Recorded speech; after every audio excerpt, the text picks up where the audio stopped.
ఈ రోజుల్లో యువత మార్కెట్లో దొరికే ప్రోటీన్ పౌడర్ తీసుకోవడం సాధారణమైపోయింది. ముఖ్యంగా జిమ్కి వెళ్లే యువత ఎక్కువగా ప్రోటీన్లు తీసుకుంటున్నారు. కారణం, జిమ్కి వెళ్లి వర్కౌట్లు చేసినప్పుడు కండరాలను నిర్మించడానికి శరీరానికి ప్రోటీన్ అవసరం.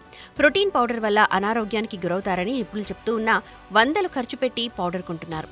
ప్రోటీన్ పౌడర్ సప్లిమెంట్లపై హైదరాబాద్లోని నేషనల్ ఇన్స్టిట్యూట్ ఆఫ్ న్యూట్రిషన్ ఇంకా ఐసీఎంఆర్ తాజాగా కీలక హెల్త్ అలర్ట్ ఇచ్చింది. ప్రోటీన్ పౌడర్లను అతిగా వాడితే మన ఎముకల్లోని మినరల్స్ తగ్గుతాయని, మూత్రపిండాలు దెబ్బతినే రిస్క్ ఉందని ఎన్ఐఎన్ హెచ్చరించింది.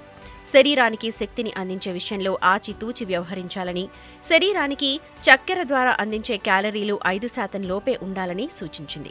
తృణధాన్యాలు, మిల్లెట్ల నుంచి 45% లోపు క్యాలరీలను, పప్పులు, బీన్స్, మాంసం నుంచి 15% వరకు క్యాలరీలను శరీరానికి అందించవచ్చు.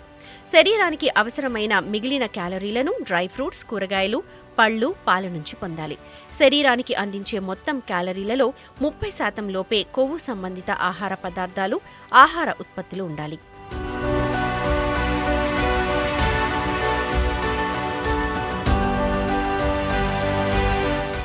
పప్పు ధాన్యాలు, మాంసం ధరలు మండిపోతుండటంతో దేశ ప్రజలు ఎక్కువగా తృణధాన్యాలనే ఆహారంలో వినియోగిస్తున్నారని ఎన్ఐఎన్ తెలిపింది.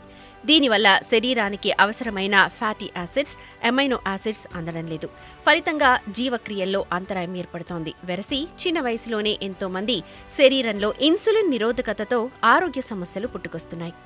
మన దేశంలో ఇన్సులిన్ సంబంధిత వ్యాధుల బారిన పడుతున్న వారిలో 56.4% మంది ఆరోగ్య సమస్యలకు అనారోగ్యకరమైన ఆహారమే కారణమని ఎన్ఐఎన్ పేర్కొంది. ఆరోగ్యకరమైన ఆహారం, తగిన శారీరక శ్రమ వల్ల గుండె జబ్బులు, hyper tension, type 2 diabetes risk కూడా 80% వరకు తగ్గుతుందని నివేదిక చెప్పింది. చక్కెర, కొవ్వు, ప్రాసెస్ చేయబడిన ఫుడ్స్, శారీరక శ్రమ తగ్గడం వల్ల ఊబకాయం వంటి సమస్యలతో యువత బాధపడుతున్నారని ఎన్ఐఎన్ వెల్లడించింది.